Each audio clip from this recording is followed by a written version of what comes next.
Well, first off, I appreciate you doing this on such short notice. Yeah. I think it's also really neat that your friend told you about it or recommended you they did. check They it out. looked at it and sent it to me right away. So I never would have seen it other than that. So it's great that that happened. Yeah, we're lucky that we get a like the social media realm. One of the good sides of it is you can, if you're the kind of person that sees something that reminds you of a friend or something that they might like, you can share it quickly and kind of helps you build a community.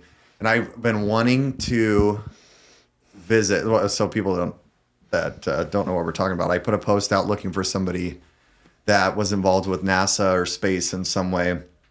I've always been just so interested with it, and I was hoping, I figured we'd have somebody around the Tri-Cities, so I put a post out in a community chat, and that's how we got Miss Campbell here.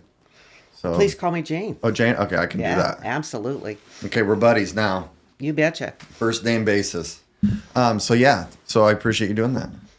So to start, before we get into the space and stuff like that, I always think it's important for people to understand where people come from so they know, maybe if they have aspirations or dreams to do something, do something that the people that we sit down and visit with want to do, they can kind of relate with their childhood or their younger adult life before they get there and maybe take some clues or tips about how to get there.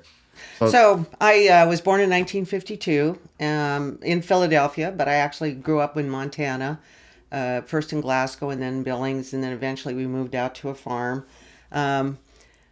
I learned to do all kinds of things in those years. I can cook, I can clean, I can farm, I can drive tractors, I can clean barns, I can raise cattle and chickens, and you learn to do a lot of things in that kind of environment. I was the oldest eventually of 6 kids. That also taught me a lot because I was in charge of a lot of things. So kind of my message to everybody after coming from a family that didn't have college degrees to going to work at the Kennedy Space Center was go after what you want. It's hard, and sometimes you'll be hungry. I was pretty hungry for a while there.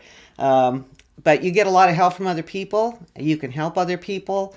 And as long as you network and stay in touch with the people around you and the people that might need you, I think you can accomplish almost anything. I think it's harder today for kids than it used to be. I think I put myself through college with some scholarships. I don't think you can do that anymore. I think it's very, very hard to do that today with the cost of living compared to what the college costs and everything. So I'm glad that I was able to do it because it was important to me. Yeah, I like that. It's it's so neat when you grow up on a farm. I work with a lot of people in tech. I'm gonna hang on to you right there because it may be neat to grow up on a farm, but it's also back-breaking work. Oh yeah, well that's and you work hard and you work late and you work early and you work long. You're exposed to a lot of chemicals. My brother got his hand stuck in some machinery and his fingers never grew after that, and he had a dead spot there. People died. The year I graduated from high school, right around that time, within about a year's time there, 3 of the young people from the area died. One of a gunshot wound, one in a swimming pool, one through some ice. So it's, people talk about the old days, but it's a devastating life, or can be a very devastating life on a farm like that. Yeah, that is true. I kind of put those things away, I guess, when I look back on growing up on a farm.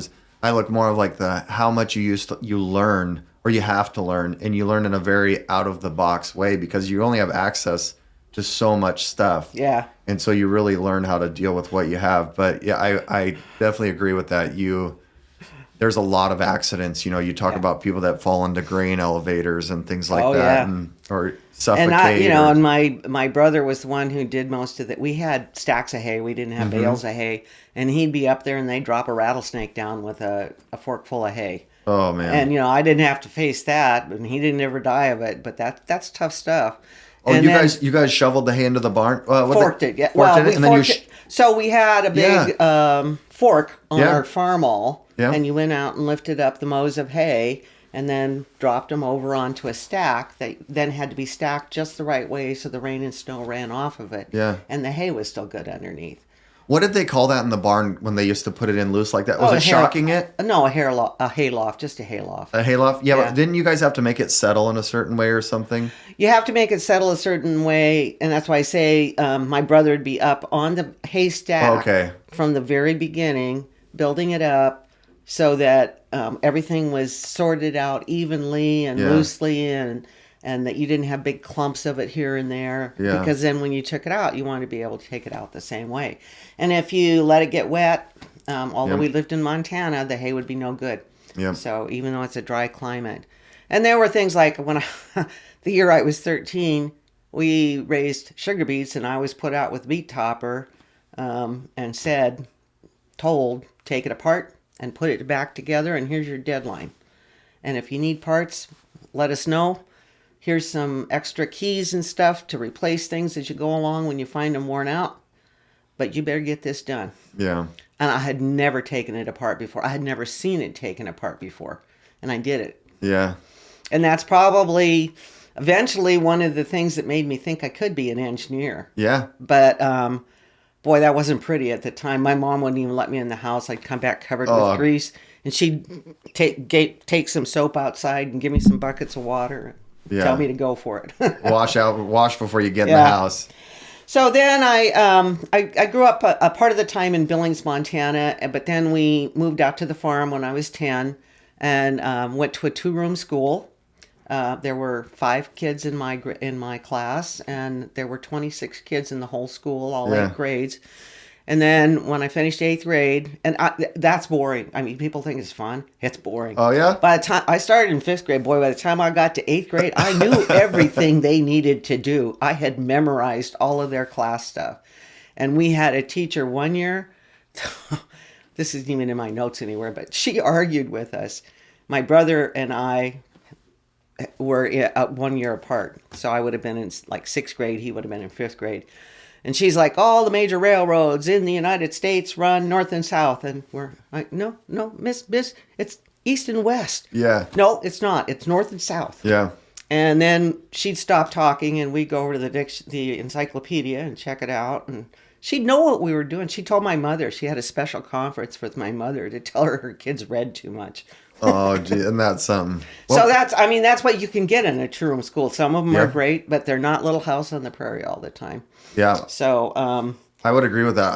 There was only 28 kids in my high school, and there's 14 in my class. We were half of the high school, and I know exactly what you're talking about. There were 18 in my graduating class, and I was valedictorian, but that's not a lot to brag about at some point. Oh, yeah. Well, it still takes a level of effort. Anyway, yeah. So I am going to jump in. I'm going to tell you something about the other side. Okay. I've heard some of the guys you've talked to talking about the teamwork and how you can build a tight-knit team, and you can all be manly men together. And I was on the other side of that. If you're not the white guy in that team, if you're another color, another shape, I always say I have skin the wrong shape, but it's hard to get into those teams, and I'm going to tell some of those stories. Yeah, we'd love to hear them. And then as you get older, I became the invisible older woman, so we'll do that later too. Okay. So I think from at least the 2nd grade, I wanted to go to the moon. We have a weekly reader that I wrote in when I was in about 2nd grade, and they were talking about the moon and can we go into space and is it even possible? And I said, I want to go to the moon. And I found that years later after I'd already worked at NASA for a while and thought that's pretty great. But I remember Sputnik. I remember Gagarin. I remember Explorer, which is the U.S.'s first satellite. Alan Shepard going up. John Glenn going up. Yeah. It was beyond exciting for me. I can't even tell you how thrilled I was. And I can still hear the little Sputnik noise in my head. Oh, yeah. And I'm sure I only heard it on the radio at the time. I wouldn't have heard it any other way, but they played it a lot because it was big news at the time, and radio was how we got our news, and that was pretty exciting for me. And then, when I was in the farm, I did the positive parts are I learned to drive really, really young. By the time I was 12, I could drive into town by myself for parts, the 13 miles into town. I worked in the field. I learned about cattle. I was in 4-H and doing everything from photography to range management to raising animals and selling them for the beef, take apart machinery. I learned to work with the trades out of that. I think I was always very, I liked working with trades. I always felt I have a great respect for the trades. Like when I had engineers working for me and they'd bring me a design and I'd say, did you take it to the weld shop? No. Well, then take it to the weld shop. Well, they don't know any more than I do. Yes, they do. Oh, yeah. Take it to the weld shop. They know more than you do. Yeah. Go out there. Get your ass out there right now. Yeah. And they did. And I think that came from being on the farm. Yeah. And from putting myself through college and working hard every place I went, because that's how you learn stuff. And you treat you got to treat everybody with respect. Right. No job is easy. No job is a snap. No job is too good for anybody else. I mean, or too lowly for anybody else. At some point, you ought to be working all that kind of stuff. Where'd you go to college at? Montana State University. Okay. So we're about getting at. So Sorry. while I was in college, and after I'd seen all this stuff about Apollos and everything, while I was in high school, I should say, I wanted to go sign up for the welding class. First time they'd ever had a welding class at my high school. I thought, that would be so fun to learn to weld. Yeah. Because everybody I knew how to weld already. They wouldn't let me in. That they said I could go take notes for everybody else's advantage so that they could read my notes when the class was done. Oh, that's And I was annoyed with them. And then not too long after that, that was about my sophomore, junior year in high school. And in my junior year in high school, I saw an article in our Billings Gazette, the Billings, Montana place. And it was an article about the first women to graduate from the chemical engineering department at Montana State University. And I read what they did. And one of them was the daughter of the head of the department, or they probably would have never done it. Right.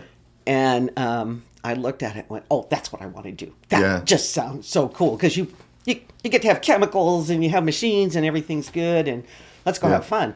So I went into my high school counselor and I said, I want to be a chemical engineer. He said, you can't. I said, can you? I can. See this article? Yeah. And he said, girls can't be chemical engineers.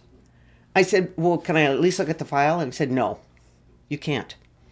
So I went back and sat down and wrote a letter to the head of the chemical engineering department and said, I'd like to be a chemical engineer. Can you tell me more about it? They sent me back a packet of information and a small scholarship offer. Oh. And I was only a junior at that time. Yeah. So that was pretty big stuff. Yeah. And then I got to be a senior. And during my senior year, I won the National Merit Scholar. Again, that was something nobody at my school had ever done. Yeah. And when I wanted to take the test, you had to pay $15, I think, to take the test, the NMSQT. And they said, oh, don't take it. Nobody ever wins that stuff. I'm not sure it's even for real. Yeah. And I took it, won the scholarship. I was pretty good for you. excited. I also won the Betty Crocker Homemaker of the Year for Montana. Oh, cool. So I'm all over the place yeah. with what I know how to do. The funny part was I had never taken homemaking class. Yeah. I knew it from 4-H and from growing up and having to take care of my brothers and sisters and helping my mom with the cooking and canning and all that. So I knew a lot of things that way. So looking back, do you love those memories of the canning and the kind of pioneering? No, never, no canning ever again. No, you're not in. It's hard work. Yeah. It's hot work. It's endless work. You just go and go and go. Yeah. And the food's pretty good, but honestly, and we froze freezers full of stuff, and we did all of our own baking. We lived quite a ways from town. I learned how to make bread. I know how to make pies. I know how to do all that kind. I like cooking. Yeah. I don't like canning. Yeah. I don't like getting things ready to freeze. If I had to, I could. Yeah. I'll do kind of a digression here. Yeah. So I do a lot of handcrafting today. Oh, okay. So knitting, crocheting, weaving, spinning, all that kind of stuff. And I have a large group of female friends mostly, but there's men in the group too, who get together weekly, monthly, twice weekly, whatever, and do this type of stuff. And we look around the group and we always say, okay, if there is an apocalypse, we all need to get together. Oh, yeah. Between the 10 or 20 of us here, We know how to do everything. We can dye. We can make drugs. We can sell. We know how to prescribe drugs. We've got a pharmacist. We've got a two or three chemical engineers, a materials scientist, an IT specialist, and between us, we know weaving, spinning, dyeing, sewing. It just the skills are all there, and all the canning and freezing, and how to tell if food is still good, how to plant a garden, how to grow things. And and you guys all get together over crafts? Regular basis, yeah. On a regular basis, yeah. Oh, that's great. Yeah, it's a great way to get together with people. So I got into college, and it was a whole new world for me. It was quite different. I had not been highly esteemed at my high school because I knew all the answers. Yeah. And going to college was quite different. I didn't know any more answers than most people. And they didn't care if I did or not anyway. So I had a good time. There were some odd things. Going out to clubs. You go out to, everybody goes out to clubs. Yeah. This was the 70s. We were all having a good time. And you go out to dance. Somebody would ask me to dance, and I'd go out to dance. And while we're dancing, it's like, so what's your major? Yeah. Chemical engineering. Oh my God, my friend just came in. I got to go see him over there. Oh yeah. Didn't want to deal with that. Yeah. It was really new. There weren't very many of us. When I eventually graduated, there were 7 of us in my seven women in the chemical engineering group. And we were the largest group of female chemical engineers that had ever graduated in the United States. So oh wow. We were trailblazers everywhere we went. Yeah, good for you. I did other things, like I was the co-chair and organizer for the first Women's Equality Conference at Montana State University, and we invited an envoy from the USSR to come speak with us. And I found out later that probably put me on the FBI watch list with J. Edgar Hoover. If you had communications with somebody from the USSR, you were very suspect. So, but it was a perfectly it was just a fun relationship. Yeah. So finally finished college, put myself through college. And again, people who try it today, I admire you for it. It's hard work. It was hard work in those days, and I think it's even harder today. Yeah. So if there's anybody out there can never help somebody else get through college, just please do it. It's a hard job.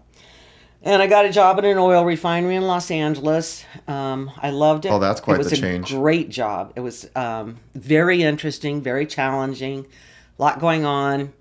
It turned out, which I didn't know when I got hired on, that there was an EEO, an equal opportunity requirement that they hire a woman because they had not hired women in the past. And they hired me, and I didn't know about it, but and I didn't know about it for a long time. For the first 6 months, most of the men would not talk to me at all. I would go ask them a question about work, and they just looked the other way. And I tried going out to lunch with them, and they wouldn't say a word to me. They wouldn't respond to anything I said. And so along about that time, the 2 senior secretaries to the manager and the assistant manager found out what was going on. And Mabel and Myrtle, I will never forget those wonderful, wonderful women. And they showed me where everything was, and they typed papers for me and made sure I got to know everybody I needed to know. And the reason they did it is really, and this is a story a lot of people will hear, but won't be familiar with, but during World War II, all the men had gone off to war, but the refinery needed to run. And so they took all the women out, and Mabel and Myrtle were 2 of the women who went out and worked in the refinery during the war. And at the end of the war, they kicked him out, told him he had to go back to the office. And they said, well, can't we at least apply for openings when they come? Nope. No more women in the refinery ever again. And so when I came along and they saw me getting the cold shoulder from the guys, they're like, Jane, we're on your side. We're going to help you now. Yeah. And that was, and so again, a little bit of networking with people who can understand what your life has been like can make a big difference. So that was really funny. The other thing that happened about that time in my life is I started going to science fiction conventions, and I attended, I helped organize them. I became a panelist with them. I did all kinds of stuff. What got you into science fiction? you Oh think? man, so that came from my reading when I was out on the farm. Yeah. And my family reads a lot. We just read a lot. And my mother found a way to get books for us from the Montana State Library, and she would send off and say, "I've got 6 kids from these ages, and we need books for them." And they'd send back boxes of books, Oh, cool. and it was free. And one of the books we got was The Red Planet by Robert Heinlein, and also the Freddie the Pig Goes to the Moon. And oh my God, those both of them really great books, and we loved them. And my Yeah. brother and I both loved them. So we kept getting. We got all the Heinlein that we could. We got all. Then we got Yeah. more science fiction, and I started reading a lot more science fiction. And then at that time, excuse me. All right. You know what baffles me about science fiction is the imagination. Like, do you ever wonder, like, how did the imagination create that back then? Well, there's It some still of them. baffles me. There's some of them that are hard to figure out, and there's others that to me are just like we talked on the way over here about The Martian. Yeah. Everything on there makes sense to me.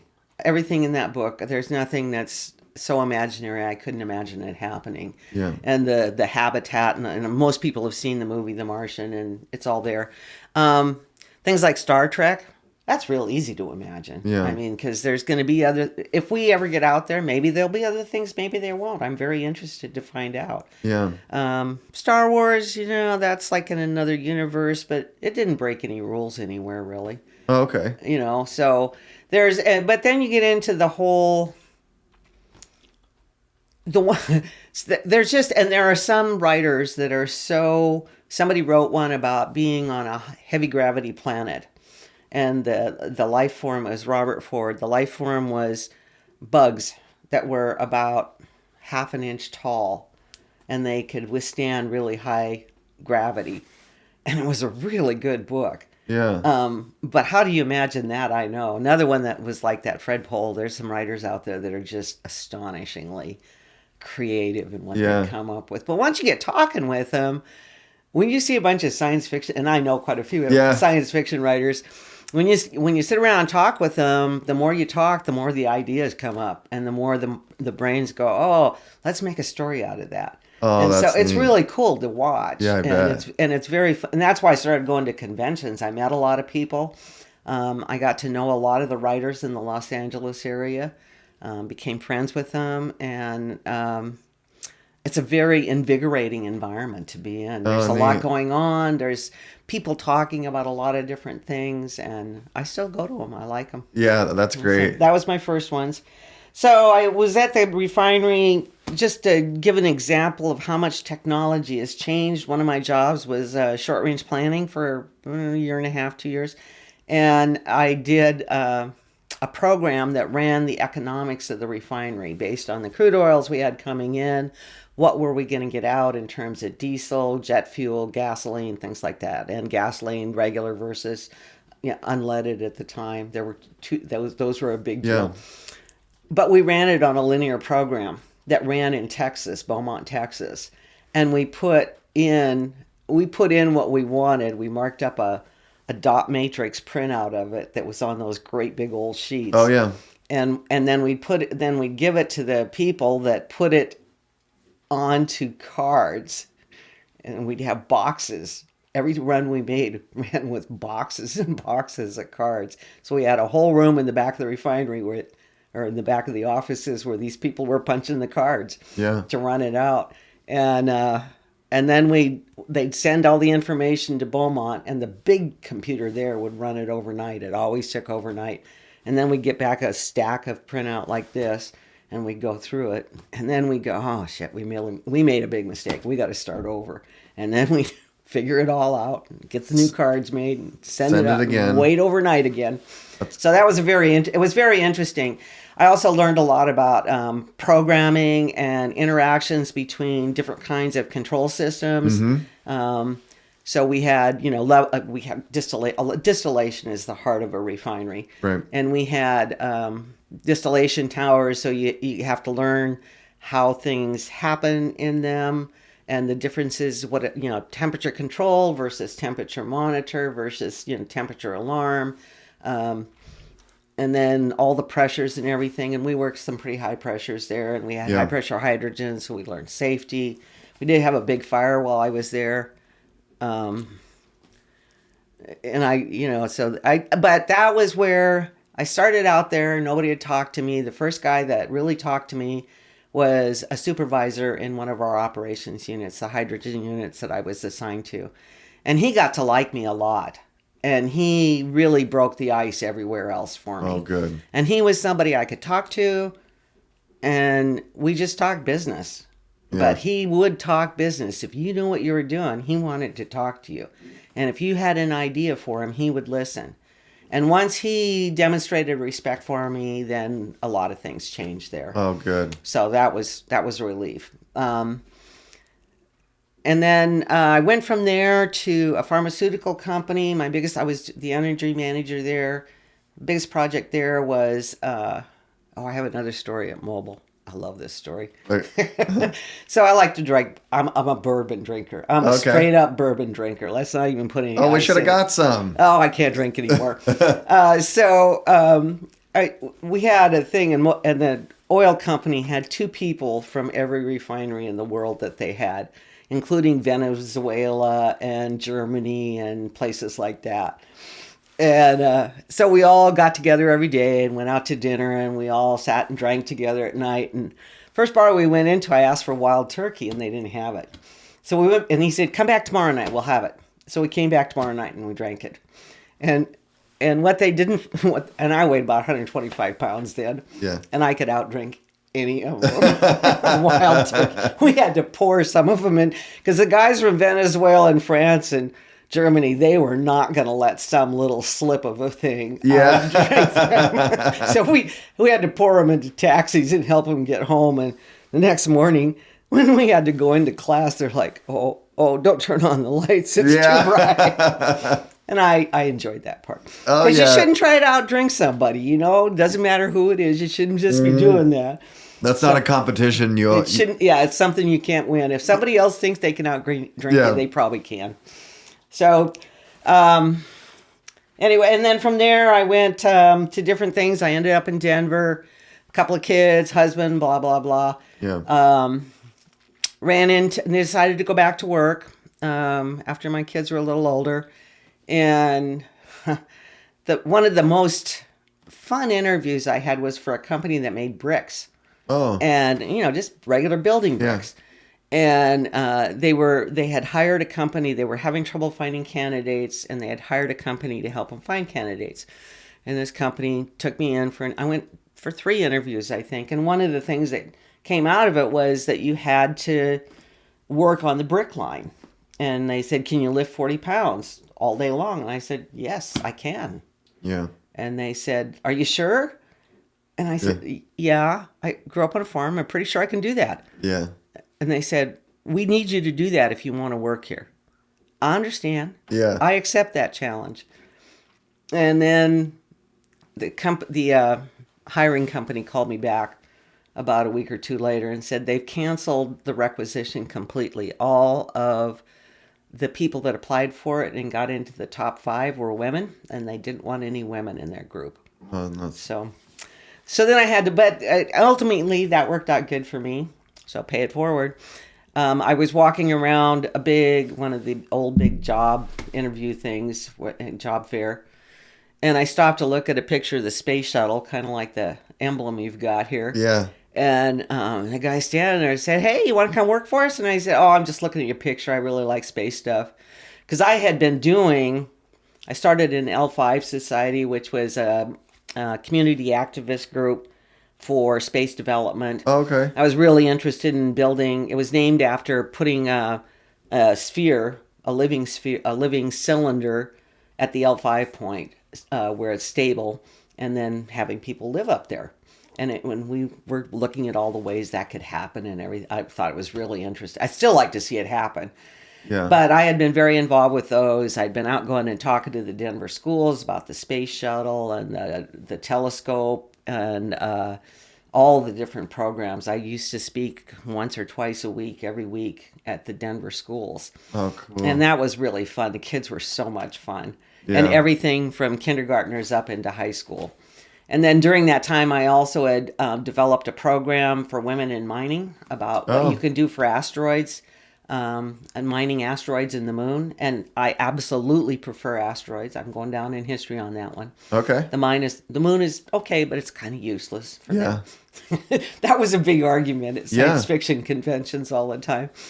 And so, and then a mining company actually had me come in and give that presentation to their people. Okay. Their development system people. I think I saw recently there's a company that's trying to build drones that'll go mine asteroids. Yep. If we can get an asteroid, if there's a way to move an asteroid and nudge it into an Earth orbit, it would be. Then we can attach to it and mine it, right? And we actually could mine so much stuff. And there's some people want to bring it back down to Earth and use this stuff here, and that's feasible. And there's some good ways to do that. One of them is, it's my favorite.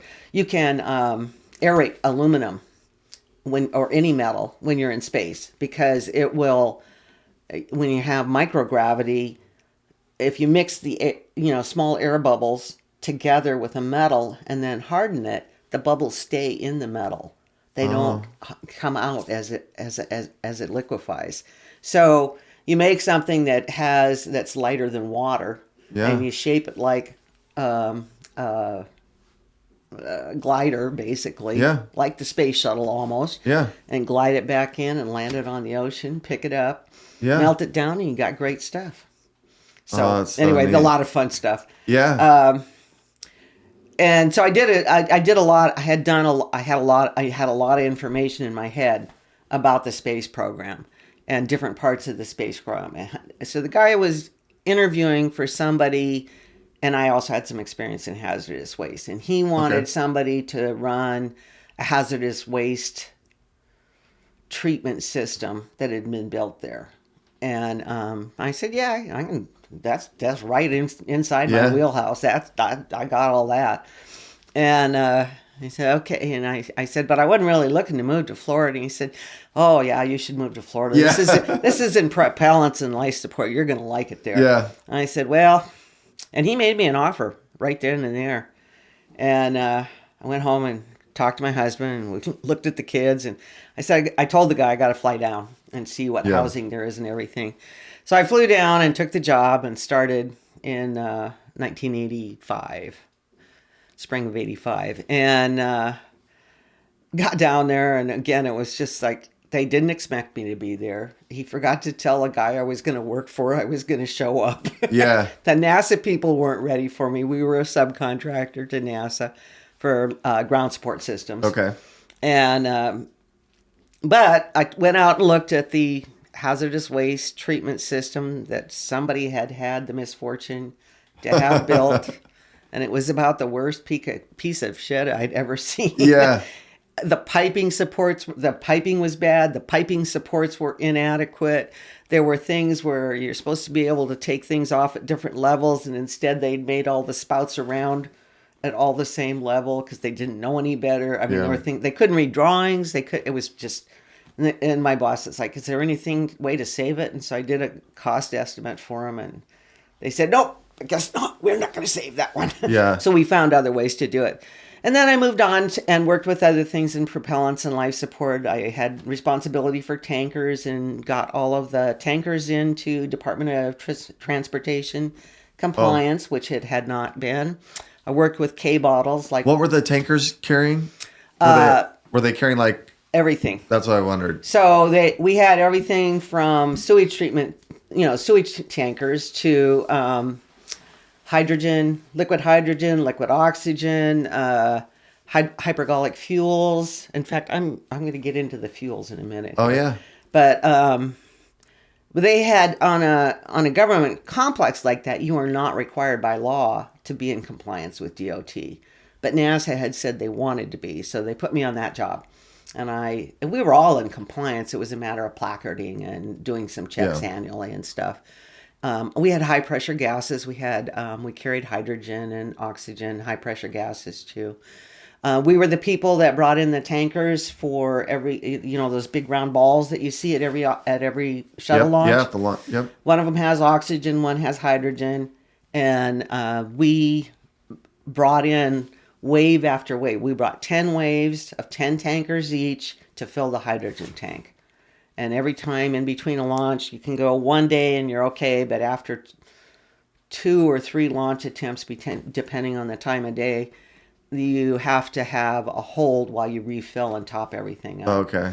And that was one of our jobs. Is all those tankers belonged to us, and we had them all brought in. Did the storage tanks, did they gas off, or because of expansion and contraction? Yeah, they do. They have to gas off all the time. I imagine. Yeah. So, cool story. My boss at the time, one of my bosses, had been there when they first built those tanks. And one of the things you have to do when you have, and those are huge tanks, and one of the things you have to do is you have to inspect all the welds in them, both inside and outside.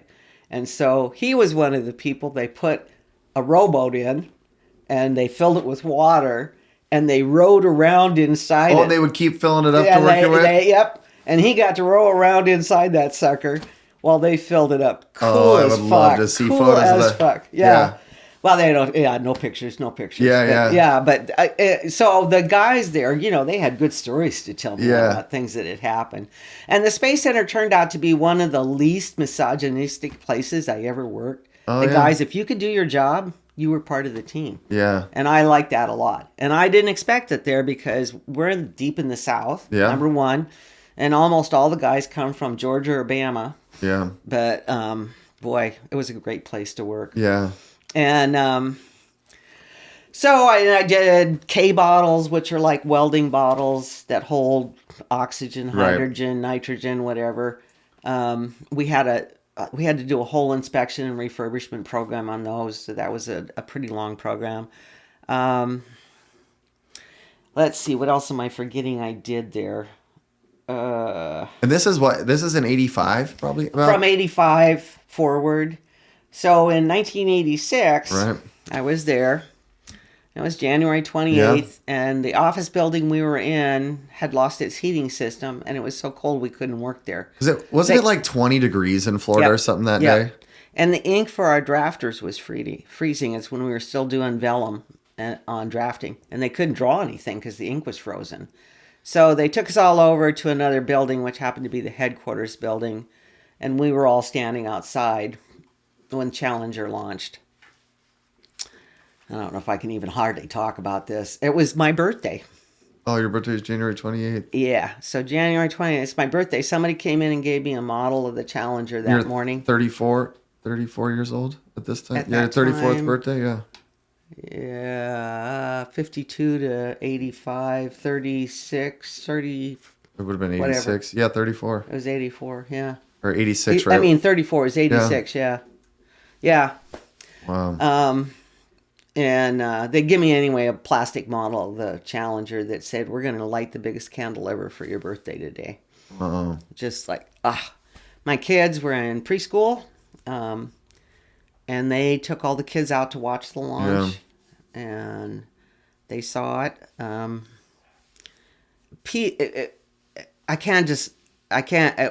were out there. So we have big loudspeakers out there, and the loudspeakers are giving us all of the mission control information. So we hear everything back and forth. It's pretty much what you get on the radio, but they had it on loudspeakers for us that were standing outside. And they gave the signal, and then we lost the sound. And then people started running in and then we could see something was wrong. We knew something was wrong. You could see orange in the cloud, which means that there's nitrogen tetroxide in the cloud and monomethyl hydrazine. And the only place those can come from is the reaction system. Yeah. And if that's gone, that means the whole thing's gone. For the propellant? The reaction system for the propellant? Because the propellant, when you're going up, you got the solids. That's one thing. And that's what, and that's what burned it through. But then what really exploded was the oxygen tank when the propellant went through. And you've got the oxygen hydrogen tanks. And when those go, you're gone. I mean, there's nothing left at that point. So were you weren't working, did you work with anything on the boosters or anything like that when you were dealing with the hazardous waste? Did you work with, like, did you oversee the filling or I anything? didn't. We did. My company did later. We did, but we were not in. I met the guy. Oh, so Morgan Thiokol, Martin Thiokol. I met a guy. He came and worked for us after the Challenger, and his job had been to climb up inside the solid propellant inside the booster to inspect it and make sure that it was a solid pour. Yeah. And the two guys that voted against launching that were overruled were both from Montana State University. Oh, really? And both chemical engineers, I believe. Yeah, I've read that. I've seen that document before where they Yeah. said not to launch below 53 degrees Fahrenheit. Yeah. And how often is it 20 degrees in Florida? I mean, that's... Very seldom. Yeah. But there's a big push. I mean, I'm not gonna go into that because I probably know more than the public reports. Yeah. And I don't really. But it was everybody walking around crying. Yeah. He's old guy, and there's a lot of older guys that had been there. And I say guys because it was almost all men. Yeah. But they'd been there when Apollo 1 burned. Oh, yeah. And when they were testing when they were testing, and they didn't realize how dangerous the oxygen was. Right. And the crew capsule burned up with the people in it. And, people were just devastated. I don't think you can begin to imagine the grief that there was there. It was really, really hard time for us. If you're enjoying watching this podcast and the stories that are being told, it's not just about that. There's something bigger going on. The family of the person sitting in this chair right now will have their life story documented forever. Our private interviews give your family the opportunity to preserve their stories and legacies indefinitely. This opportunity is created through a comfortable experience, high quality audio and video, and a team that truly cares about the stories of the generations that lived before us. We view this as a digital time capsule.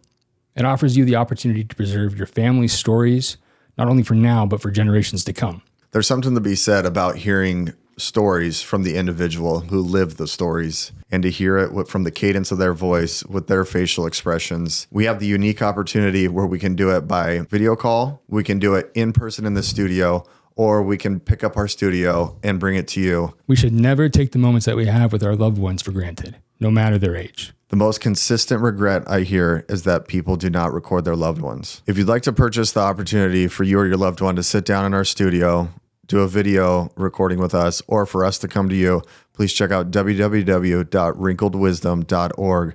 That's www.wrinkledwisdom.org. Thank you for supporting the podcast. Now back to the episode. Yeah, I think that's the most watched tragedy in history. I mean, every school all over the world, there was people tuned into that. And it was... I couldn't imagine being there. You know, it's crazy because it's kind of... I'm not saying it's forgotten, but kids these days probably don't know about the Challenger as much as we did. Because, when I was in school in Florida, not only were we close geographically, but it was also not that long before that. It was still in everybody's minds over there. And it was, and you're about the age my kids are. I told you you're a little bit younger, but they were very. They grew up with the space program. They got up to high school age with the space program. They were there for every launch. When they brought the shuttle home, when they had to come home from California on the back of 747, they flew up over where we lived, and they flew way down low. You could see everything. And you could see every launch from anywhere you were. Yeah. And everybody watched the launches. Everybody stopped and whatever they were doing and walked outside for the launches. And you know how many kids had model space shuttles in their home? I mean, back then in the 90s. You mean like me? Yeah. You still have them? So my son's first words, my son was born. I told him, everybody, my son got to see at the age of 13 days old the first space shuttle launch, because I held him up and go, see, there's just a shuttle. It's our first launch. And we had him in a cradle out there next to the TV. watching it because it was late at night where I was living. Yeah. But yeah, and then I used to carry him around, and I'd be crazy about the space program.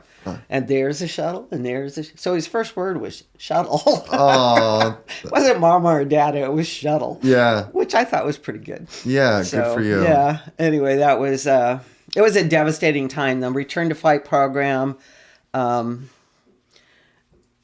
even with ground systems, we went into everything. It was 3 years. We knew it. People kept saying it's going to be 3 years. Nothing happens that fast, and it was. And we went through every system we owned, and we looked at everything, and we repaired, we replaced, we rechecked stuff. We found things like one of our major pipelines had a lot of bad welds in it that would not pass the ASME the inspection, non-destructive inspection, and we thought something was terribly wrong with them. Did you inspect those with did they have IR? Were they using IR? Yeah, Okay. That's one of them, yeah. Yeah. So we went back and they pulled out of the archives the original weld inspections information. And they were bad then, too. Oh, wow. And then, we had big panels making a decision, and it belonged to where I worked. It belonged to my group. And we had to make the decision, have they changed? Are they going to be okay? We're talking 6,000-pound gases in this line. Jeez. And it was critical to launch. That line had to be operational for launch. So 6,000 PSI? Oh, yeah. That's incredible. Oh, so let me tell you about my valve. Yeah. So we had a valve that was part of our calibration lab where they got all the pressure instrumentation, all the instrumentation in for calibration on usually an annual basis. And they they had a valve that was for 20,000-pound testing. Because if you have a 10,000-pound pressure thing, you have to test it up to 20,000 parts of it to make sure it's good enough, right? Yep. So the company, 3 of them around the country failed. I mean, I'm talking failed, which they sprung a leak and took off through the ceiling. Yeah. Nobody was killed, but 3 of them failed within about a year.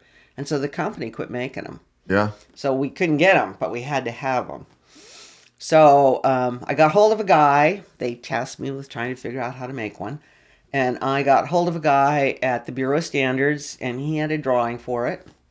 And we took that drawing or sketch and turned it into something with tolerances and metal, Mm-hmm. Then I had to pick the metals, and then we had to go test it. And the first one, it has, I think of them like an O-ring, but made out of steel.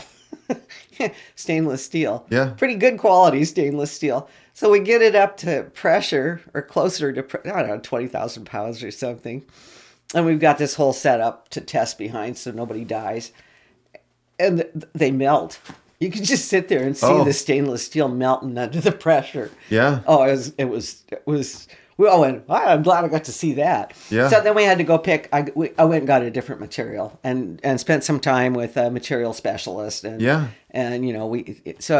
being an engineer is knowing who to talk to, right? And going out and talking to them. You don't do anything by yourself. I mean, the whole valve our machine shop could not make, and so I had to go to the Lockheed Martin's machine shop where they had higher precision testing, and they had higher precision work. And yet, when the guy looked at the valve, he said, I see your tolerances and I call you. And he says, I'm going to make your valve and it's all going to work. But I can't guarantee those tolerances. Yeah. Because they didn't have a way to measure them. They're really, really tight tolerances. Okay.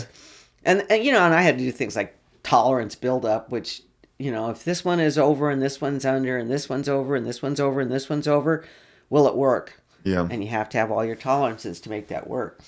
So, I got a question. Yeah. When you pressurize a gas line or something to that PSI, there can't be any oxygen in it, right? Or it'll ignite? So it depends on what you're doing. So you use high grade stainless steel. Okay. And everything has to be made right. And we had special things called Greylock hubs. You don't use standard flanges with Yeah. bolts on them or anything like that at that pressure. And we actually ran one at 10,000 pounds too, so Okay. we had that higher pressure. Because we had helium and nitrogen both. Okay. Ran about 2-3 miles out to the pad. Because I know something. I was just thinking because I was thinking the way when you compress, like oxygen, that tight, it gets really really hot.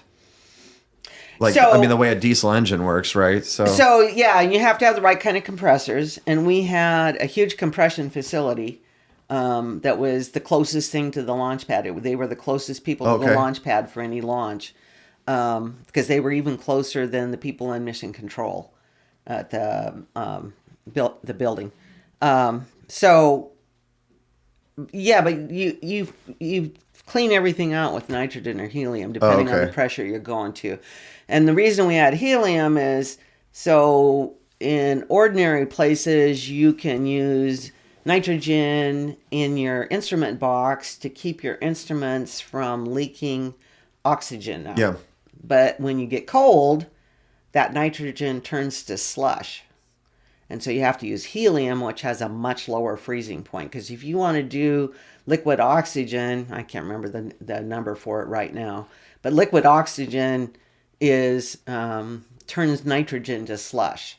So if you're trying to push oxygen into something, you use helium, which is still a gas at the temperature that you have liquid oxygen, Oh, okay. right? So you have to know all that stuff when you Right. get out there doing it, and everything has to be able to off gas a little bit. Everything has to be able, because it warms up. There's nothing you could do. Right. There is no way you can keep it cold. And we had our helium all came in rail cars at the right pressure. The nitrogen we made there, and we made all the oxygen. Oh, you we had a nitrogen generator? Yeah. Well, we had an air separation. Or yes, unit. it We just had big separates it, right? Air separation. It runs it through a filter, right? Or Yeah, it's kinda? different. It's different ways of doing it. Yeah, I'm a little bit do familiar. not remember the details on that. I'm a one. little familiar because that's how they charge the nitrogen systems, like fire suppression systems and things. It's like a little that. bit like that, yeah. Yeah. And we had, so that reminds me, fire suppression system reminds me another really great project I got to work on when I was still a lower level engineer. Was we had to fill all the we called them scuba. We had scuba yeah. tanks, right? We had scuba bottles for air supplies for people who wore masks into hazardous situations. We had fully contained systems called scape suits, a self-contained atmospheric protection ensemble, and then we had little life support bottles. We had 5-minute and 10-minute and 30-minute escape bottles, Yeah. depending on where you were. And they had little kind of a hat that went with them, but they all had to be filled and checked Yeah, on yeah. a regular basis. And we had thousands and thousands. I can't remember. I think we had somewhere between 10 and 20,000 of them on the Space Center Wow. that had to be filled and checked on a regular basis. So, again, I was tasked with a really fun job. Yeah. I loved my engineering career. Yeah, I can tell. I love it. can't even tell you. And so I had to do research into how you could blow things up because we needed to put it behind a barrier so that if something went wrong, it didn't hurt anybody, which Yeah. they didn't have at that point. And they wanted to automate it so nobody had to stand there when it was filling, so that if something did go bad, nobody would get killed. And I went through all the Challenger, this was post-Challenger. Challenger changed everything. Yeah. The way things exploded and destructed was different than any of the models that they would expect. And so we had to do a lot of work with that. Yeah. So I designed a system with a linear program, a little program that you stood inside and pushed a button. First you hooked everything up, then you went and pushed a button and it filled them up. Yeah. And then it topped them off. It took a 10-minute break and topped them off. Oh, yeah. And then it dinged and told you it was ready for the next batch. And, Oh, cool. I mean, I think it did 20 at a time. It cut down the amount of labor. I saved thousands and thousands of dollars a Oh, year. good for you. Yeah. So there was stuff like that was, you just feel really good when you get it done. Yeah. Can I ask you a question? Sure. You don't have to answer this. It might be hard to answer, just because it's you're probably the closest I'll ever get to the Challenger, to be able to ask these questions. I've seen things over the years that have talked about how they think that when it blew up that they didn't die instantly, and from my experience with like fall arrest and the impacts that a body can take, and it's just for me, I guess my peace of mind. Do you think the expansion rate of that explosion that they didn't suffer, or because I just heard that they did, and you think oh man, that kills me. I've wanted that answer because I in my mind I've always hoped that I can say unequivocally they were alive after the explosion. At least some of them. Oh man, they knew they were going down. Yeah, some of them were conscious. Oh, that's too bad.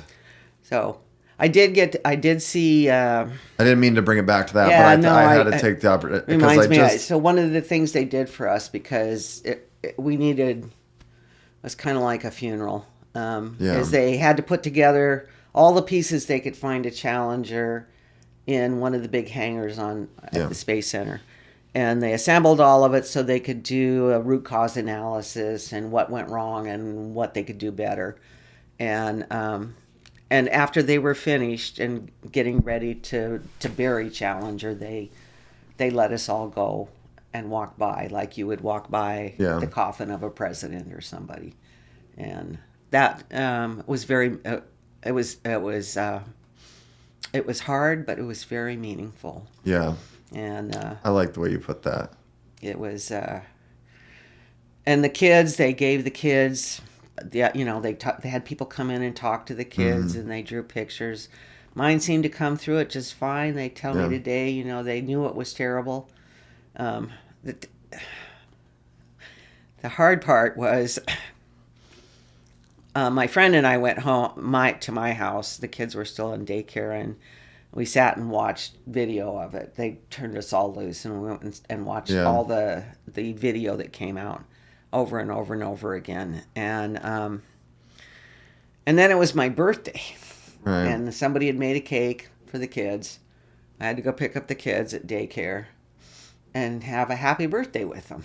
Yeah. And boy, I mean, one of those moments that a parent... You do the hard things. You do the hard things when you have to. And that was probably the hardest thing I ever did as a parent.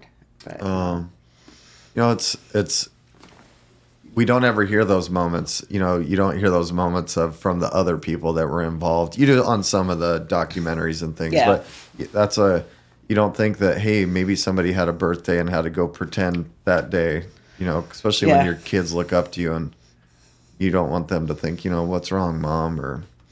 Then there's the guy that they caught. We heard the story everywhere. The guy that he covered quite a few shuttle launches, and he was bored, a reporter. Yeah. So he'd gone over to Disney World, and he saw it blow up from Disney World. Oh, no. But he wasn't there to report on it. Yeah. And he was over trying to get some stories real fast so that he could keep his job. Yeah. But nobody had talked to him. Oh, good. Yeah. We watched the launches. My kids love to go to the launches. They're cool. There's nothing like them. And I'll tell you one thing you don't hear a lot, but you go out and you sit on that causeway, and at least at the night launches, which we had to go to because we were working during the day. Yeah. The orcas would come around. Oh. I mean, not the orcas, the dolphins. Dolphins, yeah. The dolphins would come in just before that was getting ready, like about 3 minutes before launch. And you'd see these pods of dolphins all the way out there watching with us. Makes you wonder if they heard like the people chattering or what. Well, and they have the big loudspeakers on the poles, and they were making all the announcements and made you think they understood what was happening. Yeah. As it was something to watch those. It gives me goosebumps thinking about watching. Oh, I love that. Then one of the best parts. Let's see, what else do I have? We got sidetracked. Oh, the hypergolics tanker. Got to tell you about this. Okay.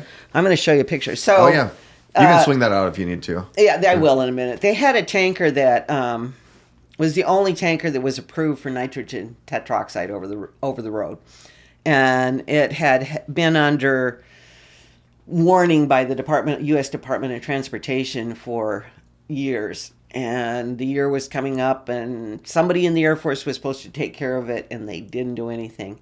And finally, a year before it ran out, NASA talked to the DOT, and DO said, you won't be able to move anything without that tank. You have to have a new tanker. And so they handed it to us. And I was manager then, and I had a guy that was a lead, and he was a super good mechanical engineer, and he went and did research and testing and figured out stuff, and we came up with the safest tanker in the world. Oh, wow. And it was safer over the road. It was a double-walled tanker. It had aluminum helix structure in the front, and then a breakaway weld, so that if it ran into an overpass or concrete, going at 55 miles an hour, it would survive it without breaching the interior tank. It could fall off of an overpass on its back and not breach. Yeah. It could be engulfed in a diesel fire for 13 minutes before it breached, before the relief valve had to give off. Yeah. And the reason it could do that is I called it puff paint. It was a heat reactive paint on the inside, and went from a thin coat to about a 2 or 3 inch coat of insulation when it was subjected to heat. So in a fire, you got all that coming out and protecting the inside. Yeah. And that thing traveled with. Where did that come? Did NASA create that paint? No, it came from somebody else. I don't remember okay. who. Anyway, I'm going to show you the picture of the tanker just because I think. Oh yeah. And we got a big award for it. Oh, and cool. It's just with the shuttle in the background. Yeah. So this is from the first crew that ran with nitrogen tetroxide that came in one of these tankers, the first launch with our tanker. So those are the astronauts? That's the astronauts signed it for the entire team. Oh, and you have one. That's great. And they dedicated to me. Oh, I mean, each of us got a personalized one. The astronauts are great people. Yeah, I bet. And we all had a big cafeteria we shared, and the astronauts ate there set too. that there. And we could sit there and watch all the astronauts go through to get their lunches. And so that's like, there's John Glenn. Oh, here comes Bob Crippen. Because we knew all of them. Did you meet Buzz Aldrin ever? I did, but at a different time later. Yeah. I met him when I was in Florida. We were at a space development conference. Yeah. And he was the main speaker there. Oh, cool. And a friend of mine sings a song that somebody else wrote about the launch. The Eagle has landed. Oh, yeah. And it's a great song, and he sang it, and Buzz just was so thrilled about the whole thing. Yeah. Quite a guy. Yeah, that gives me, I have goosebumps because he, living in Florida during the 90s and seeing the launches and everything, like before the internet, that was the only place you saw him, was on TV or there. But, it was, maybe it still is with kids, I don't know, but the first man on the moon and the second man on the moon. Oh. And Buzz Aldrin, you had Buzz Lightyear with Toy Story that came out then.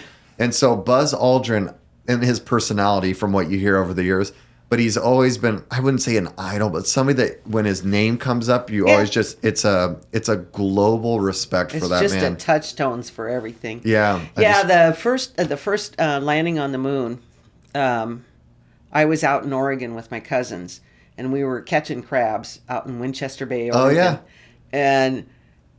And we would run inside and watch it on the black and white TV, and then we'd run back outside and catch some crabs and throw them in the pot and eat them while we watched it. But we were there for how could anybody forget that landing? Yeah. Oh, my God. Yeah, isn't that something? And we didn't know what was going to happen. People forget how little we knew about the moon at the time.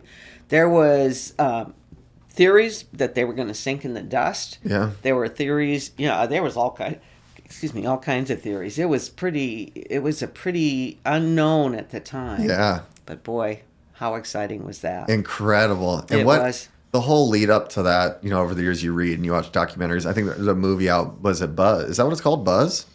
There's a new movie out about it. I haven't watched that. Yeah, there's a new movie out about it. But it just, if you're able to put yourself and give yourself some perspective of what they were doing, especially after losing their friends in they were doing the test in the cockpit, and all that, and how it aligned for that group of people, and then it's just, and I don't know, you've met some of them, but like Neil Armstrong and then Buzz Aldrin, their characters were not you talk about opposites. They are attract different people. Very different and if you really want personalities. to, astronauts though, Chuck Yeager, my hero. Yeah. That man was so incredible. The right stuff was written mostly about him, and it overlaps with what the astronauts and everything. And I don't think we should forget the fact that there were women and people of color in the original astronaut selection, and they decided they just were not appropriate. It wasn't the right thing for NASA to do. It wasn't the look they wanted. Yeah. Which is sad. It took a long time for us to get past that. A long time. I kind of wanted to be an astronaut for a long time. Yeah. But at some point, Challenger was really the death. I was, 34 years old? Yeah. I had 2 kids. I had thought that, there were ways that I could go ahead and get some advanced degrees and apply to be an astronaut, and the kids would be a little bit older before that happened, and things would be okay. And that is just like, okay, none of these astronauts are going to fly. There's people in the wings for about the next 10 years. Yeah. And by then I'll be 44. You start getting too old, Yeah. So that was it was always a dream. Yeah. I didn't ever take all of the steps I needed to do it, but I thought I was going to. Yeah. And so, Do you regret it at all, or do you? that I wasn't an astronaut? Yeah. Oh, yeah. Hell yeah. Yeah. But, then the choices, kids, astronaut, very, very rewarding career, doing things that meant a lot. And you got to be a part of some incredible things. I got to be a part of some. So after I had worked there for a while, I got promoted to a manager, and eventually was manager of propellants and life support systems, and then manager of engineering for a while. I spent 3 years in the Launch Control Center. We had our own room under down below for ground systems, and we had critical systems. We had 3, for instance, we had 3 high power lines that went to high power electrical lines that went to the pad, and you had to have. What voltage is it? I've been curious about that. It's just what you'd expect. It's like 480 or something like that. Okay. It's not more than 480. Yeah. Okay. Yeah. No, it's commercial voltage. It's basically commercial voltage because none of it's any different than that. It's just that's the way it is. Okay. And anyway, but all 3 lines had to be operational for a countdown to start. So when we got to T-minus 48 hours, all 3 lines had to be operational. When we hit T-minus 10 hours, all 3 had to be operational. And there was some point in there that one of them could go down. But if a second one went down, the launch would be canceled. Okay. And there were other things like that. Our helium lines, our nitrogen lines. There were just a lot of systems. Yeah. We supplied all the water. We supplied the water that dumped to keep the shuttle from breaking up the entire launch pad. Yeah. So those things all had to work in our company. And for people that don't know, they dump that water, right, to cool the area around it, right, so it doesn't expand it, or what's? Well, that's what effectively does it, but it's also a dampener for the shock wave from the shuttle going up. Oh, okay. That's the main part of it. It's a dampener for the shock wave. The shock waves in their early modeling, before they ever launched anything like that, were that it was going to destroy the pad. And so they put in the flame trench first, and that wasn't quite enough. And then they dump all that water down the flame trench so that the pad, it picks up the shock wave. Okay. So the water absorbs the shock wave, and then it turns it to vapor? Or is that what it does basically from the shock? That's kind of a side effect of it, yeah. That's what you see. Right. But there's hundreds of thousands of gallons of water dumping at that time. Oh, okay. I was trying to figure out what the shock wave does to the water. Like, does it... Well, so think about pushing your arm through air, right? Yeah. Pretty easy. Your arm goes through air. And if there's a shock wave, if something is going fast enough to make a shock wave... Okay. Then, so think about pushing your arm through water. It's a lot harder. Yeah. So that shock wave hits that water, and it reflects some of it back. So that's part of the key is, so it absorbs it, and it reflects it, and it turns the energy into steam. So you got several things going for you when you dump water. Oh, okay. And somebody out there is going to go say, that's not quite the explanation, but it's really close. Okay. It's really close. It's close enough. Yeah, it's pretty close. So yeah, if anybody wants to argue that, we'll bring them in here and we'll argue. I'm not. We want to learn. I'm not going to argue it. I'm going to take their word for it. They know more about it than I do. So yeah, I guess I meant we want to learn. So I'm I spent curious about 3 them. years out there in the Launch Control Center, some of the best years of my life, and our job was done at T-minus 1 minute. So at T-minus cool. 1 minute, we'd all get up and go outside and watch the actual shuttle launch. Close enough. It actually rattles your rib cage. Yeah. It is. If I could have seen... I regret that I was not there for the Apollo launches. The Yeah. Apollo was even more awesome, I understand, but shuttle was awesome. Yeah. Awesome, very awesome. And it was good years. I met people like Gunter Wendt, who was the guy that he was the one that worked on the closeout crew on the top that put everybody into all the astronauts in. He's the guy standing there suiting them up and putting Could you them in. imagine being that person? Oh, like, think about that. That guy was crazy fun. Yeah. He played tricks on the astronauts all the time. They played tricks on him. Oh, really? Oh man, I met him at some kind of meeting where he was giving a talk, and the stories he had to tell are priceless. He wrote a book, I think, and it's out there somewhere. Oh, neat. Yeah, That would be something. It's really something. I met some. And I actually sat in some stuff where Crippen and Glenn were there, and some of the just really cool stuff. Yeah. And really good people.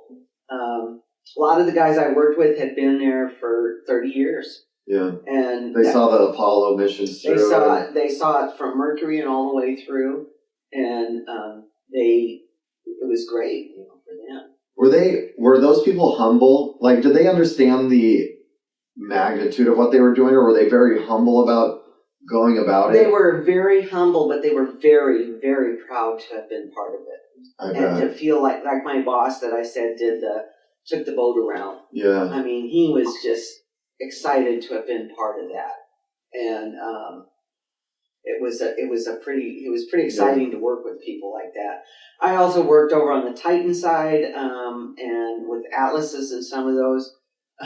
And then we had, so the Challenger year, I don't know if people realize how bad that whole year was. We had a Titan that blew up out at Vandenberg. We had an Atlas that blew up off the pad. That was just a couple months before, right? Wasn't one of them like 3 months before or something like that? Yeah, and the Titan was. And then the Atlas got hit by lightning about, I don't know, less than half a mile up. In a big rainstorm, we changed all of our rules after that. The rule had all been lightning within 10. And you didn't launch. After that, it was lightning within 20, and you didn't launch because that one got hit and blew up. We also lost the other one, Delta, that year too. The Delta, I had a friend that worked on the Delta, and he was underneath the launch pad where they have a hardened area that the launch team sits. And when the Delta blew up, it blew up pretty close off the pad. Yeah. And it had solid rocket boosters on it, and it dumped burning pieces of solid rocket booster around the area in this scrubland. So they were all told they couldn't go anywhere because it was smoky, and so it took about a day for them to get out before the smoke went away enough that they could come out and there weren't so many burning pieces, and range control figured out it was safe. So they got out. In the meantime, his car was parked there. And they could see pictures of it, but there was no more car. Just toast. There's toast. So his wife, back at home, calls up the insurance company and she's, have to report our car was totaled. And the guy says, how? What happened? And she said a rocket fell on it. And he hung up. Oh. So she called him back and she said, I have to report, got somebody else, have to report the rocket fell on our car and totaled it. There's no car left. We don't believe you. Yeah. So finally, range control had to end up calling everybody and saying all the insurance companies and saying, yes, rockets fell on their cars. This happened. This really did happen. We've got pictures of it. Yeah. They need new cars. So they did get reimbursed. One guy had a pickup that one of my coworkers and my friend had a pickup he'd been waiting 6 months to get hot off the assembly line in his specific color with the decorations he wanted. Yeah. Gone. Toast. No more. So those were years I did have some odd things happen. The material specialist I was talking to wanted to date me, even though he knew I was married. Yeah. And he was pretty aggressive about it. Yeah. So I always ran into those kinds of things. I was able to help a lot of young women Good for who you. I could protect from that kind of behavior. I encouraged a lot of young people of all kinds, because women and people of color were not encouraged to advance always. Mm. And I was able to help them with that. And I think that's one of the best things I did during those years. Good for you. It was, it's very rewarding. I've heard from some of them later, Yeah. telling me how much I helped them, and that means a lot. And then, what else do I got? It's really neat to think about that, like the transition, because even when I lived in Florida in the 90s, I mean, I saw racism. We had, I have two adopted black cousins. Mm-hmm. And there was people my sisters were towhead, blonde, blue-eyed, blonde hair. Yeah. And there was people, like if you were walking down the sidewalk, they'd get out of the way. They would, and there was a lot of that. Yeah. And it was, again, the Space Center, they did try and bring in people of different kinds, and they were beginning to do it, but we won, I got assigned later to a maintenance team that was looking at maintenance savings across the center. Because we're talking 20,000 people, 30,000 people spread out in buildings over hundreds of acres. And, there's got to be ways to save. And there were a lot. We found a lot of savings, and we got some big awards, went to Washington, D.C. Yeah. We're sitting in there to get our award, look around the room, 200, 250 people in there, 3 women. Yeah. And that was not uncommon. Yeah. The good thing about the Space Center is mostly they listen to me when I talk. Yeah. Later in my career, that wasn't always so true. Oh, really? In the places I was.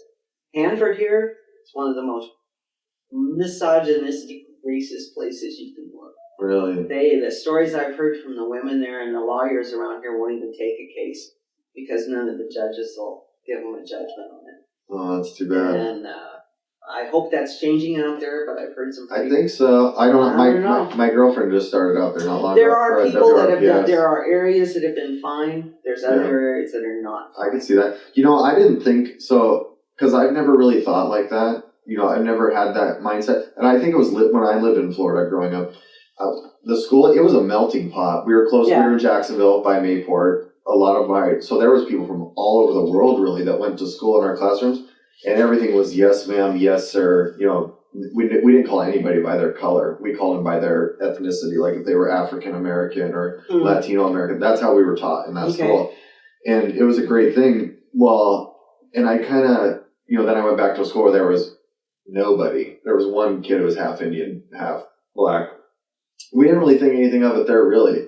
There were still the jokes going around and things like that. But as far as the, being the misogynistic point of view, I never really saw it, and then I never even thought about it that much in the workplace because I just love people. Yeah. Well, I worked with this engineer recently she's from Colombia originally, and she's worked all in like South America and all over, and I never really thought about it until she talked to me one time, and she was like, "Hey," I forget what she said, but she just kind of brought it up in conversation that she was like the supervisor on a job, and she was explaining, she's like, "Yeah, sometimes people would come up and they would look at me and say, are you going to get us lunch?" And I'd never, and so it was like, I kind of was blind to it. So I got a couple of stories, and it kind of catches up with people. So when I was in college, I got a work-study job working for the Montana Fish and Wildlife Department. And they hired me, and once they hire you, they have to keep you. They can't get rid of you for one of those summer jobs like that.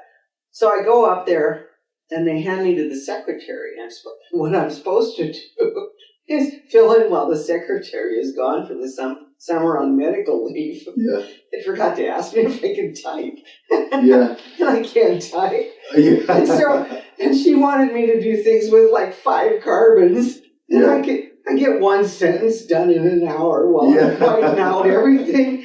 Then she said, "Well, just do these envelope, return address. I can't even do that. She's turned me over. I had a good summer after that. Yeah. But they had me doing water testing and doing maps and some other stuff. And then the other one that was like that, I was working on my summer internship at Union Carbide in West Virginia. And that was an experience. That had a lot of negatives to it. Yeah. But I had a good boss, and he had actually grown up one of 13 children. Oh, wow. In a cabin with a dirt floor. Yeah. And put himself through college and got to be a chemical engineer and supervisor manager at this plant. Great guy. But because he'd come up that way, he understood how hard it could be to pull yourself up. And so he was all for it when I was there. And I was the only woman except the secretary in the whole unit. Yeah. And so she gets ready to go on vacation. She pulls me in and says, I need to sit you down and talk to you about all the things you'll have to do while I'm gone. And I said, have you talked to Bill about this? Yeah. And she said, well, no. And I said, I think you should talk to Bill first. Yeah. So then Bill comes back around and he says, no. But I learned so that I always tell people this is how I learned to drink coffee at that plant. Because before that I was a tea drinker. Yeah. But the only place you could get tea in there was in the men's changing room. Oh. The hot water. They had brought down a steam line, and you could put your cup under this. And steam it? Turn your water hot. Off of the refinery? Off of the plant. Yeah, it was. Oh, that's clever. Yeah, it was a clever idea, but it was in the men's changing room, and there wasn't a women's changing room, of course. Oh. I was lucky that they had a restroom that we could all use. So I ran into things like that where they just are not ready for women.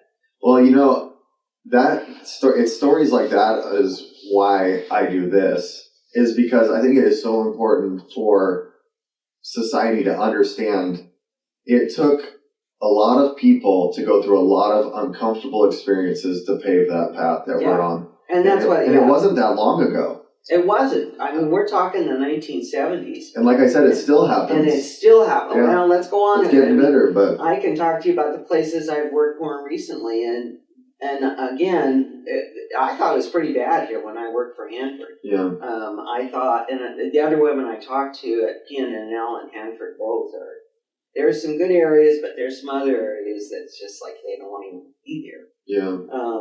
Let's see. So I can tell you what I'm working in. We're on time. We're getting there, huh? Oh yeah, and we can always do this. I would love to have you back. I really, really wanted Eliana to be here because she's specializes in space, and I know she wanted to. It was just a time thing where she's only in town for a day. Let's figure out something like that we can do. Yeah, that would be great. Because we're only up to I'm not even 50 yet. Yeah. In this story. So yeah, we got time. I haven't left the Space Center yet. No. Well, it's so I really appreciate you spending so much time on that because I think kids nowadays, I think they take launches for granted because we see SpaceX and you can see it now. We do. Back then, you had to go see one. You might have saw one, of course. They did a lot of them on TV for about 3 years, and then they quit doing them on TV. But it might have been in the middle of the night. It might have been while you were at school. And luckily, if you were at school that day, they might be able to pull it up on the TV and you could see them. Right. And if you weren't in Florida, the traveling wasn't available. But now you can see it on YouTube in every different way. One of my things I am doing with my daughters, we're doing our Disney World trip, and we're going to go watch a launch because I think it's so important for the museum at the Space Center has always been good, but it is really fabulous. I was there about 5 or 6 years ago. We were on our way to Europe, and we stopped there because that's where the cruise left from. Yeah. And oh my gosh, it's still a great museum there. I enjoyed every minute of it. So, is there still alligators in the water going up to it? Yeah. I remember. So there's a bridge. Yeah. Is it a bridge or a walkway? I gotta remember. They call it. And it has the turtles. There's all the turtles and stuff in the water. It depends on the time of year. It depends on where there's a lot of things that it depends on, but there are still a lot of wildlife there. Yeah. Okay, because it's been a long time since they call them the Causeway. Yeah, the Causeway. The Causeway. I had a friend from New Jersey, and she'd never driven, and she's trying to learn to drive, and she did finally learn to drive, but she couldn't get over the Causeway. Yeah. She tried it twice, and she'd get up there, and there's nothing on either side. Yeah. And she'd freeze, and her husband would have to come get her. Yeah. It's just, Oh, it's so neat. It's fun to hear you talk about it because it's bringing up childhood memories Yeah. of seeing it. And I remember I was so excited. I think everybody should go. I always tell people, I talk to a lot of people. Everybody should go see a launch if you can. And the closer you can get, the better. Have you been to Disney World? Oh, yeah. Have you been to the Mission Space? Nope. Kind of hate Disney World. Oh, it's my favorite. I know, but Disney has done some I agree. bad things down there. I'll agree with you on that. They do not treat the people around them very well. The NASA where NASA sponsored the area in Epcot. Okay. Have you been to that? No, I haven't been. They have a launch simulator. Uh-huh. That's it's a centrifugal spinning system to give you the G-forces. Give you the G-forces. Yeah, and then they tip. And NASA engineers helped design it. And it's incredible. What I want is microgravity. There are so many things you can do at microgravity. Yeah. And I used to do a lot of talks on this kind of stuff. I still do some. I'm speaking at a science fiction convention in Seattle in the Easter weekend, NorwestCon. Okay. And I would be on some panels there with some other people, and we're going to talk. I think we're going to talk everything from, can you get an accurate world building when you're doing science fiction, which everything is physically possible and all that. But and the biological possibilities and everything too. Should we even go to the moon? Should we just go straight to Mars? No, I want an asteroid. Hell, I don't want either. I don't see any reason to do that. Yeah. I actually have come to believe there's not very many reasons for us to leave our solar system for a very long time. Yeah. I'm very excited about a lot of stuff that's coming up. If you want to talk about that, that's another good one we can talk about. That would be a lot of fun. Because boy, when you look at the space missions that are on their way out there, there's some exciting stuff. Yeah. I'll definitely get you connected with Ellie in Space. Okay. I got her info, and I'll make sure she's lucky with me handing it to you. But I know she would love to visit with you. I'm going to take a look and see if I forgot this. So, it's almost an accident I got to be an engineer. Yeah. I fought against odds. My physics teacher, I'm going to tell that story. Yeah. Holy cow, I hated that master. Yeah. And I dropped out of it once, and I finally had to take his physics class to get my engineering degree. Yeah. And he'd sit there and look right at me. I'd be the only woman in the class. Yeah. And he'd say, we're going to play this fair today. And I'm going to ask a question, first of a man, and then of a woman, then a man, then a woman. And that's the way he did it. Yeah. And he'd say, and he made a point of saying things like, we're going to talk today about mirrors, like, what you do in the morning when you're shaving. Oh, you don't shave, do you? Yeah, you don't look in the mirror and shave. I mean, he did that kind of stuff on purpose. And then when I tried to go get some help from him, he did a really serious come on and tried to grab my ass. I mean, that's kind of stuff I had to overcome. Yeah. And I'm really glad women today, some of them can get through things and don't have to. Yeah. I can only imagine, like when they came out with Hidden Figures with the black women. Mm-hmm. I worked at the Space Center for almost 13 years and never heard that story. Now, why are those guys not talking about that story? Yeah. Because that's a big thing, and a lot of them were there when that happened. They were there for the moonshots. They knew that she was doing that. They knew she was the only one who could do it. Yeah. And they didn't say a word. And to me, that's really sad. Yeah. And then I get things like, I put up a poster of airplanes, all the different kinds of airplanes in my office. It's really cool. I got it free in a magazine or something. Yeah. It's like, that's really cool. And one of the guys that worked with me all the time on the NASA side came in and he said, hey, that's a cool poster. I like airplanes too. And he said, I didn't know you liked airplanes. I never would have imagined. It's like, how can you not imagine? I'm sitting here. I'm sitting here grooving on the space shuttle launches. And you know that, and you think I don't like airplanes. What's wrong with you? Right. Yeah, I know. It's neat to hear that perspective. There's a lot of little stories like that. Yeah. And you can try and be part of the team, and you can try and play with them, but something always comes back. There's always that little glitch. Where was your drive from? Do you know? Did you ever? Was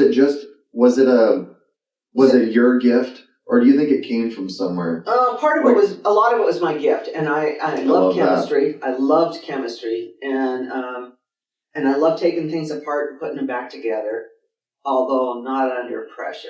Yeah. And I did always want to go That's out. funny because you worked on high pressure lines. Yeah.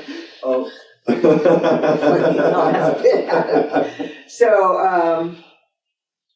I wanted to go out and be in charge of things. Yeah. And my mother said later I was probably a natural engineer. She just didn't realize it. Yeah. And I can remember the first time she realized it was when I asked for a set of socket wrenches for Christmas so I could work on my car.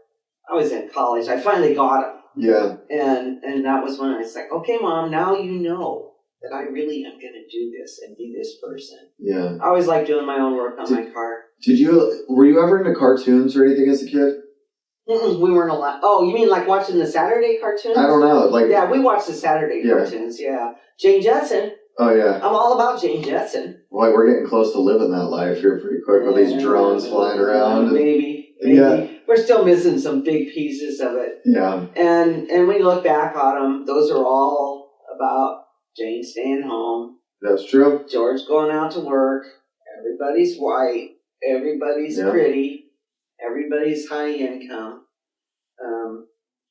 And when you think back on it, and I did work with a lot of people who were of different origins. Yeah. And I grew up in Montana where there's 7 Indian reservations. Yeah.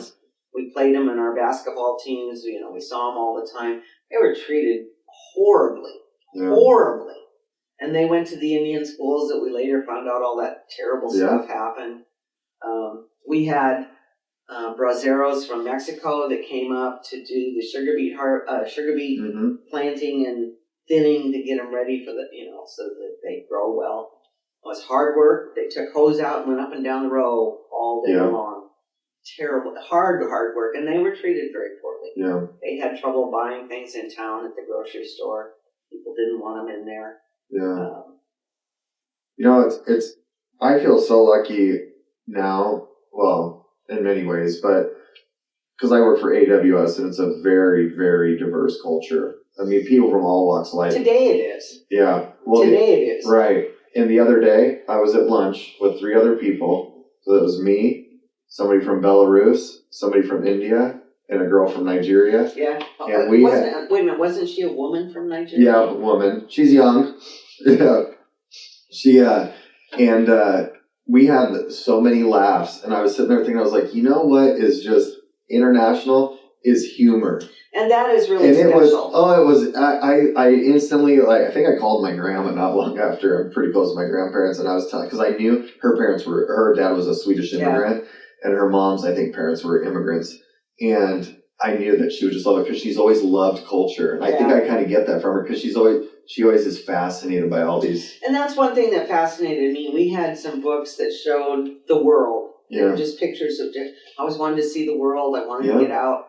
Kind of wanted to leave Montana. Yeah. Small town Montana was. Boy, did you! You almost went to space. I mean, you were right there. And I worked all over the country. I know a lot of I worked in like 7 or 8 different states. I've been to all but 7 of the states here. I've been to What's your favorite state? Oh boy. And we don't being in an airport doesn't count. You and I already agreed on that. No, absolutely not. If you're not on the ground outside the airport, it doesn't count. No. So don't count it, whoever. No. I lived in Colorado. I really like Colorado. Yeah. I like Denver area. I've lived in the Portland area. I really like that. Yeah. I lived in Corvallis, Oregon. I love that. My kids are still there. I like living here. I picked it up. I lived in Ritzville. I owned a house in Ritzville for about 10 years. I had That's a cute little town. There's a whole other story that goes with that one. Yeah. I'm telling you. And I'm glad I'm not living there. I didn't ever plan to retire there. Yeah. Once I could not take care of my own house. And I like living here because I have a lot of friends. We talked a little bit about that. I do crafting. I'm an insane crafter. I said about 3 years ago I wasn't going to learn any more new crafts, and since then I think I've added 5 to my list. Oh, neat. But I do tablet weaving, crocheting, a little bit of knitting. I do felting. And all of these people get together and do it. Have you seen those little crochet animals that they have now? Yeah, where they slide under the door and then they have their tongues hanging out? Oh, I haven't seen that one. Oh my gosh, they were the cutest little things. They're like little frogs. And then they Okay. look like or little rats. Yeah. And they're I for like door it. sweepers, I but it looks like like they got squished by the door. I like it. They're so cute. I thought you'd get a That kick out sounds of like those. we're being back in college when you could squish things under the door. Yeah. Things you're not supposed to sneak under the door. No. Yes, indeed. Yeah. When I was in college, I went to it's an ag engineering college, and we had 10-story dorms. They were a big thing in Montana. There are not that many 10-story buildings in Montana. And the ag students got together one time and gathered up piglets, I think 3 litters of piglets, like 20 piglets, greased them all up, put them in the elevator, pushed every floor and let it go. So, and it was in the men's dorm. I didn't actually get to see it because men and women can't be in the same dorm at all. No. And actually I changed that at Montana State. I was on the student council and changed that. And I've got a picture of me running for student senate. You can swing that out if you need a little bit. Okay. Yeah, that's neat. Yeah, well, I can tell you, being a dad of girls, I appreciate people like you doing all that work and putting. There we go. That's you? That's me running for student senate with my slide rule. I started college with slide rules.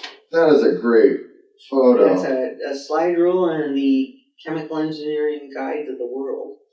We got to get a picture of this before you. I'm going to leave we can get pictures of these things. Yeah, I got some other stuff. Oh, thank you. Look at, yeah. Oh, good for you. So, yeah, I think this is about as much as I can do today. Yeah, no, it's great. I appreciate it. I do got to ask one more thing. Yeah. If you could give a piece of advice to young women or the younger generation that has helped you through your life, what would you say?